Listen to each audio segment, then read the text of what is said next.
What's up guys? Kumusta kayo? It's me again, Joseph Kate. So for today's video guys, let's talk about how to enroll Land Bank iAccess. So kasi guys, hindi siya basta-basta ganon kasi humihingi siya ng mga details, alam mo yon. So kailangan nyo malaman guys na dapat pumunta kayo sa legit na website or platform para mag-enroll ng iAccess sa Land Bank account ninyo. Kasi kailangan yun guys para at least maging safe yung account ninyo. Pag-uusapan natin guys yung step-by-step process kung paano nga ba mag-enroll sa iAccess account ninyo sa Land Bank, sa online, at saka yung mga dapat nyong tandaan habang nag-enroll kayo. Kasi may mga details na hindi nyo talaga dapat nakakalimutan. Kasi kapag nakalimutan nyo yung password ninyo, nakalimutan yung username, kailangan nyong maalala yon para at least ma-retrieve ninyo yung kailangan nyong ma-retrieve kung ito man ay username or password. Pero bago yun, nais muna kitang imbitahan na mag-subscribe sa YouTube channel ko kung bago ka pa lang kasi marami pa po akong i-share ng mga tutorials, knowledge, and experience of mine in the future. Kaya naman huwag niyong kalimutan mag-subscribe para updated kayo lagi sa mga vlogs na i-upload ko. Yun lang po at sobrang maraming salamat po.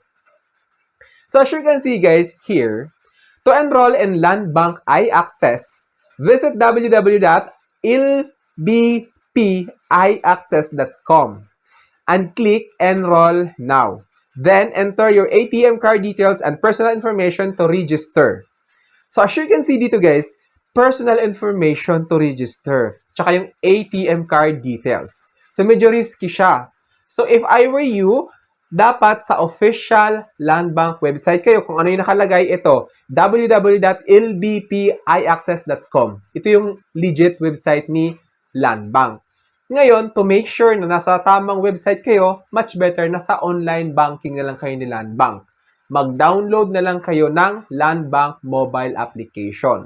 At mamaya, ituturo ko sa inyo kung paano. Just keep on watching guys. I-share ko muna sa inyo yung introduction on how to enroll your iAccess sa Land Bank mobile banking. Alternatively, you can fill out the Land Bank iAccess Enrollment and Maintenance Agreement or LIEMA form at any Land Bank branch. So, pwede naman siya guys by branch. So, ngayon, kung hindi kayo masyado familiar sa online banking or sa online enrollment, much better to visit nearest Land Bank branch. Key enrollment details. Method 1 is online, then preferred as you can see. Go to the iAccess website, click Enroll Now, and have your ATM card ready for PIN entry. So as you can see, method 1 online is preferred. Kasi ito yung convenient way na mag-enroll sa Land Bank iAccess. Ngayon, kung hindi kayo familiar, so punta kayo sa method 2, mobile app, which is yung sinabi ko. Open the Land Bank mobile banking app and select the Sign Up Now link or choose iAccess from the Quick Links option. Ito yung mga starting point, kumbaga, kung paano mag-enroll sa Land Bank iAccess. Then, method 3 is branch enrollment. Submit a completed LIEMA form at your servicing bank branch, especially for joint and accounts. So, kasi guys, tatlong paraan kung paano makapag-enroll sa Land Bank iAccess, which is yung online, yung sinabi ko kanina, which is yung www.lbpiaccess.com. Then, method 1 is yung mobile banking application. So, then method 3 is yung branch enrollment. So, kung saan kayo mas convenient, kung marunong naman kayo sa online, much better na mag-www.lbpiaccess.com kayo. Ngayon, pwede na naman mag-download kayo ng Land Bank mobile banking para sure na legit yung website na yon para at least kayo, kumbaga confident mag-enter ng details since ito ay mula sa official Land Bank website. Download kayo ng mobile application nila. Search nyo lang sa Google Play or App Store, Land Bank Mobile Banking.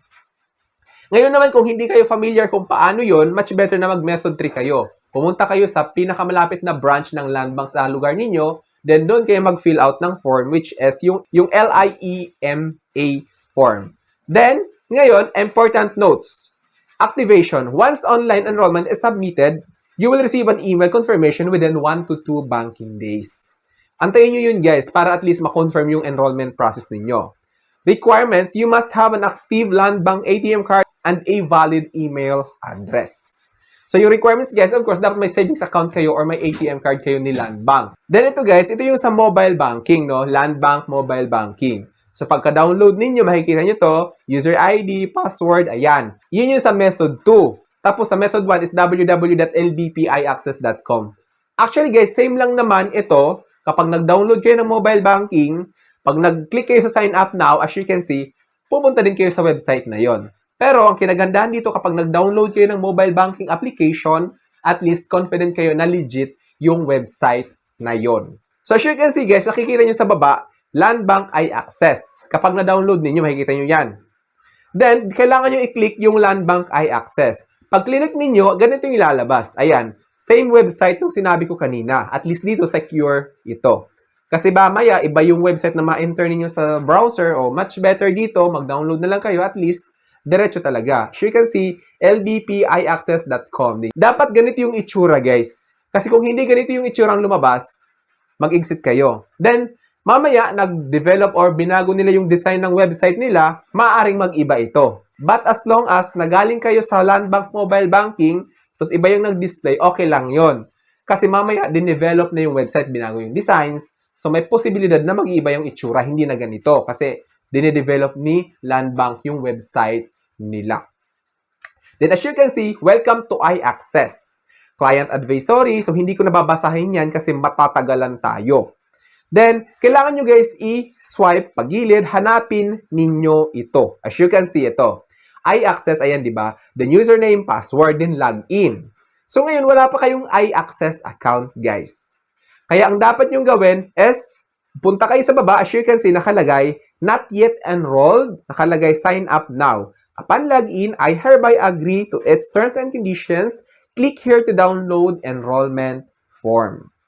So, i-click ninyo guys yung sign up now kung wala pa kayong enrollment, kumbaga. Kasi itong nakalagay sa baba na click here to download enrollment form kung gusto nyo sa branch ito i-submit.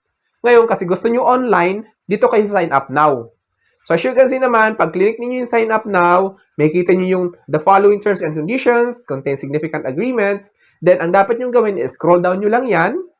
Tapos, hanapin ninyo ito. Signature over printed name, signature over printed name, ganyan. Then, I agree, I disagree. So, kasi nakalagay dyan is signature over printed name, ganyan.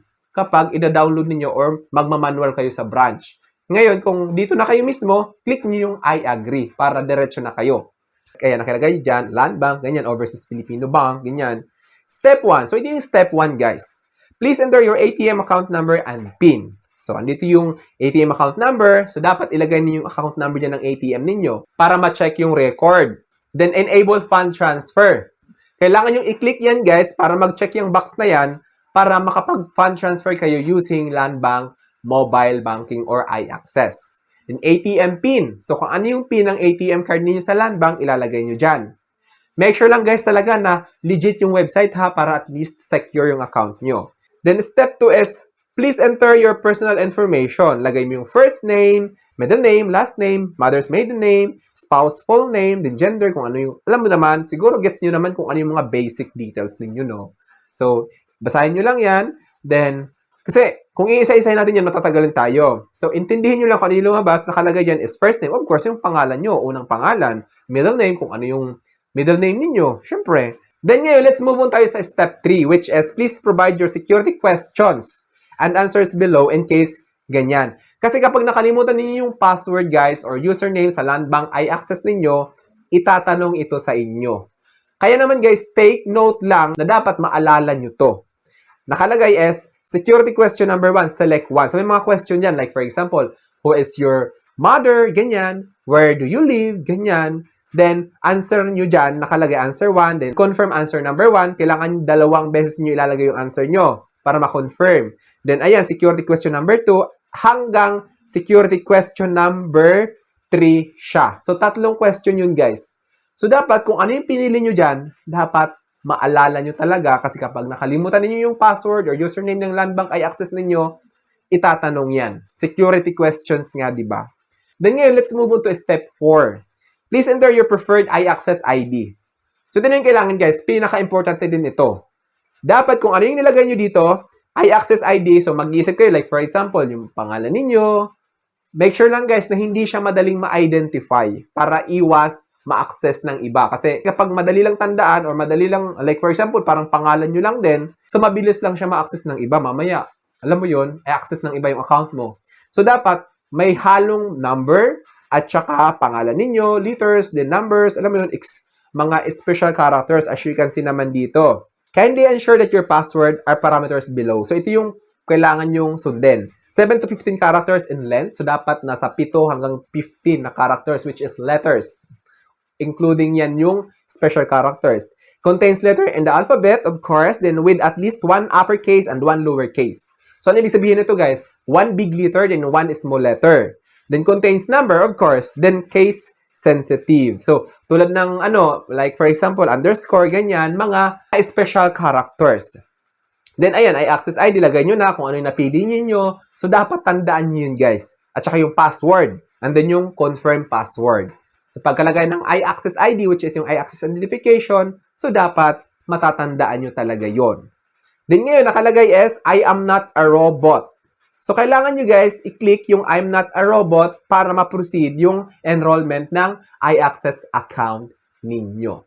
So, ganun yun guys, yung step-by-step process. So, I think that's all for now. Sana may na-share ko. Don't forget to subscribe for more videos. It's me again, Joseph Kate, that says, we don't have cash because we go for cashless transactions.